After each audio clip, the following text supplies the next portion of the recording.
Dépôt d'armes, aéroport, navire, Israël a mené cette nuit de vastes frappes en Syrie pour détruire des sites militaires. Israël a aussi, vous le voyez, endommagé des navires de la marine syrienne en attaquant une unité de défense aérienne près du grand port de Latakia dans le nord-ouest du pays. Bonjour Nicolas Rouget, merci beaucoup d'être avec nous.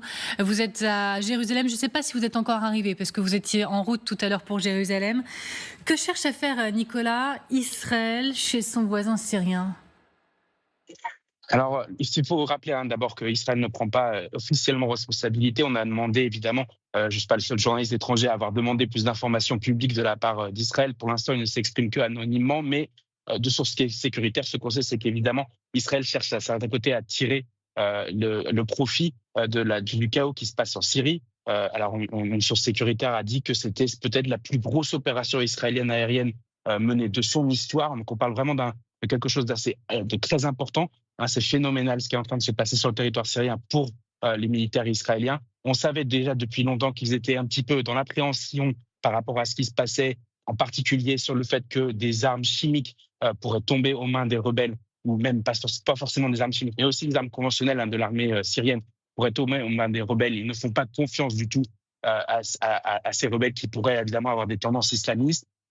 Donc, ce que fait Israël aujourd'hui, c'est prendre une opportunité, d'un certain côté, de dégrader les capacités de son voisin vers le nord, qui, évidemment, les Israéliens peuvent espérer créer une certaine paix avec la Syrie, mais ils savent qu'il y a d'énormes contentieux avec Damas, en particulier la position du Golan, que Benjamin Netanyahou a répété hier, sera pour l'éternité la possession d'Israël. Merci beaucoup Nicolas Rouget. Donc je vois que vous êtes bien arrivé à Jérusalem. Merci à vous et certainement à plus tard Nicolas. Bon courage.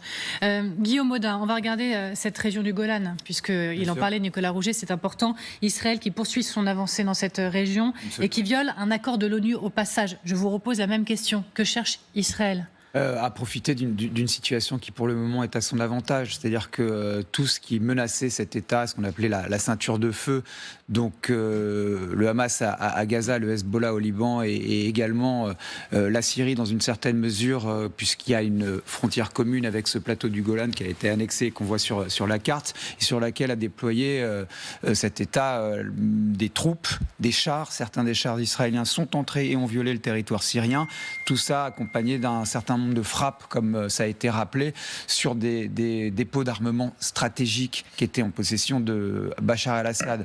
J'ai discuté avec certains officiels de haut vol diplomates israéliens qui me disaient, voilà, Assad c'était le mal, l'ennemi, mais on le connaissait, HTS, Hayat Tahrir al-Sham qui arrive, c'est un mal qu'on ne connaît pas. Et évidemment, la grande crainte israélienne, c'est que ces armements ne tombent aux mains de HTS. Il y a des armements chimiques, il y a des laboratoires de fabrication d'armements chimiques dont par ailleurs s'était servi, on s'en souvient, monsieur Assad contre sa propre population. Donc tout ça existe, il y a des laboratoires de fabrication d'armements chimiques. Il est temps pour Israël, je dirais, dans ce contexte chaotique, de profiter de cette fenêtre d'opportunité, puisque pour le moment, ce groupe qui prend le pouvoir à Damas n'est pas capable d'opposer une résistance. Et le deuxième point, et c'est là que j'en termine, l'idée c'est d'asseoir une suprématie aérienne sur le territoire syrien, comme ça existe également au Liban. On s'arrête sur cette question des armes chimiques parce que c'est très important. Le ministre des Affaires étrangères israélien sur le sujet, on va l'écouter. Regardez. Ceux qui ont pris le contrôle et dirigent maintenant Damas, Golani et d'autres, sont des gens avec une idéologie extrême de l'islam radical. C'est pourquoi nous avons attaqué les systèmes d'armes stratégiques, par exemple des restes d'armes chimiques ou d'armes à longue portée ou de roquettes. Avant de continuer d'avancer, de quoi parle-t-on précisément quand on parle de ces armes chimiques ? Chlore, sarin, gaz moutarde ? Oui, de tous ces gaz qui ont été utilisés, encore une fois, je le rappelais, par M. Bachar el-Assad contre sa propre population, notamment en 2013 dans la banlieue sud de Damas, dans un quartier qu'on appelle la Ghouta. Vous vous souvenez que ça avait été normalement une ligne rouge qui avait été tracée par Barack Obama. Le président François Hollande, à l'époque, était prêt à intervenir à ses côtés avec l'armée britannique, et finalement ça n'a pas été fait, ce qui a permis à cet homme d'utiliser ce gaz. Les Israéliens, évidemment, ils ont toujours regardé cette situation, mais comme je le disais, une sorte d'accord tacite avec ce Bachar el-Assad qui n'a finalement jamais permis que son armée régulière intervienne directement contre l'État d'Israël. Ceci dit, c'était un hub par lequel transitaient un certain nombre d'armes qui partaient de Téhéran jusqu'au Hezbollah. La crainte israélienne, c'est encore une fois que ces armes maintenant soient utilisées et ou par le Hezbollah parce qu'ils se sont emparés d'un certain nombre d'armes avant que HTS ne prenne le pouvoir, et deux, qu'elles soient utilisées par HTS dans les mois prochains. Sujet extrêmement sensible, Valérie Nataf. Et pourtant, la Syrie a accepté en 2013 de rejoindre, je lis, l'Organisation pour l'interdiction des armes chimiques, après une attaque au gaz chimique qui avait tué 1400 personnes près de Damas. Mais on imagine que tout ça est sujet à un questionnement, plus que ça encore. Au-delà même de la question des armes chimiques, on sait comment Bachar el-Assad traitait ses opposants.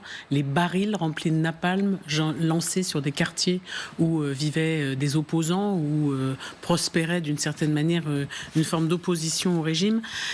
Quand on entend le ministre des Affaires étrangères israéliennes qui dit que HTS et les militants, les nouveaux maîtres de la Syrie sont animés par une idéologie extrême de l'islam radical, je trouve qu'au moins ils savent où ils vont, alors qu'on voit que partout en Occident, je dis pas que c'est vrai et je ne prends pas leur parti, mais on voit une forme d'embarras dans beaucoup de capitales occidentales sur la nature même des nouveaux maîtres de la Syrie. Sont-ils encore des islamistes? Se sont-ils normalisés? Ils étaient avec des turbans blancs façon descendants du prophète, ils sont maintenant en uniforme façon Volodymyr Zelensky.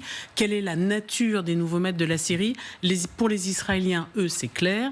Ils viennent d'Al-Qaïda, ils viennent de Daesh. Ce sont des islamistes, évidemment, extraordinairement dangereux. Et donc, la question toujours des armes chimiques entre les mains de ces personnes. Le groupe islamiste en question, qui a renversé Assad, donc, a déclaré qu'il n'avait aucune intention de les utiliser, ces armes. Mais bon, visiblement pas suffisamment pour rassurer Washington. Washington qui a affirmé que les États-Unis faisaient tout ce qu'ils pouvaient pour s'assurer prudemment que ces armes ne tombent pas dans les mains des mauvaises personnes, surtout pas entre les mains potentiellement de l'État islamique si les choses devaient tourner ainsi. Les précisions d'Axel Monnier depuis Washington. Oui, plus que jamais, le combat contre le groupe terroriste État islamique est revenu au cœur des préoccupations états-uniennes. Dans une allusion à peine voilée à Donald Trump, d'ailleurs, Anthony Blinken, le secrétaire d'État, l'a redit, les Américains ont des intérêts clairs et durables en Syrie, alors que vous savez que Donald Trump, lui, ne veut pas engager son pays sur cette voie. Les Américains, eux, choisissent clairement aujourd'hui, sous l'administration Biden, d'éviter la déstabilisation de toute la région, la fragmentation du pays et surtout donc le retour du groupe État islamique. C'est le sens des 70 et quelques frappes qui ont été menées par les Américains contre des stocks d'armes et des sites de Daesh. Et c'est aussi pourquoi le Pentagone fait tout pour localiser les armes chimiques syriennes pour qu'elles ne tombent pas, je cite, entre de mauvaises mains. Axel Monnier avec Gilles Parot depuis Washington. Marlène Schiappa, effectivement, vous partagez la prudence de Valérie Nataf de dire ok, il y a eu les scènes de libération, de joie, de soulagement, mais combien de questions?